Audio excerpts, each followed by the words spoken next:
Donald Trump akhirnya akui Biden menang Pilpres AS. Presiden Donald Trump akhirnya akui rivalnya, Joe Biden, sebagai pemenang Pilpres Amerika Serikat. Sebelum lanjut jangan lupa subscribe dan nyalakan tombol notifikasinya agar tidak ketinggalan info terbarunya. Donald Trump akhirnya akui Biden menang Pilpres AS. Presiden Donald Trump akhirnya akui rivalnya, Joe Biden, sebagai pemenang Pilpres Amerika Serikat. Presiden Donald Trump akhirnya secara terbuka mengakui untuk pertama kalinya bahwa saingannya dari Partai Demokrat Joe Biden memenangkan pemilihan Presiden Pilpres Amerika Serikat AS tanggal 3 November. Tapi, dia menegaskan kembali klaim tanpa buktinya bahwa pemungutan suara pemilu dicurangi.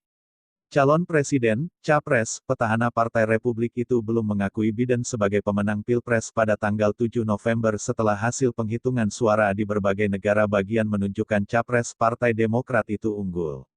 Menurut Edison Research, Biden telah memenangkan 306 electoral votes dalam sistem elektoral college negara bagian yang menentukan pemenang Pilpres AS, jauh lebih banyak daripada jumlah minimum yakni 270 electoral votes. Sebaliknya, Trump menghabiskan hari-harinya dengan sedikit acara publik dan menekan tuduhan penipuan yang tidak berdasar di media sosial.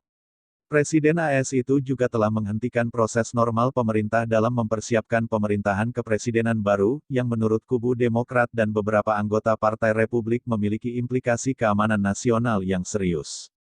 Tim kampanye Trump dan Partai Republik juga berusaha untuk mengajukan kasus mereka di pengadilan di negara bagian medan pertempuran utama, tetapi telah ditolak secara luas. Sementara itu, Biden dan Wakil Presiden terpilih Kamala Harris telah bergerak maju dengan upaya transisi mereka, termasuk pengarahan tentang penanganan wabah COVID-19. Sementara itu, beberapa pejabat pemerintahan Trump secara pribadi mengatakan bahwa mereka memahami kemenangan Biden, tapi Trump perlu waktu untuk memproses kekalahannya. Hingga saat ini, Trump masih menolak bekerja sama melakukan transisi peralihan ke pemerintahan Biden. Demokrat menuturkan penolakan Trump dapat merusak keamanan nasional maupun meningkatnya tantangan dari pandemi virus corona. Joe Biden akan menjadi presiden Amerika Serikat di tengah krisis yang sedang berlangsung, itu harus menjadi transisi yang mulus.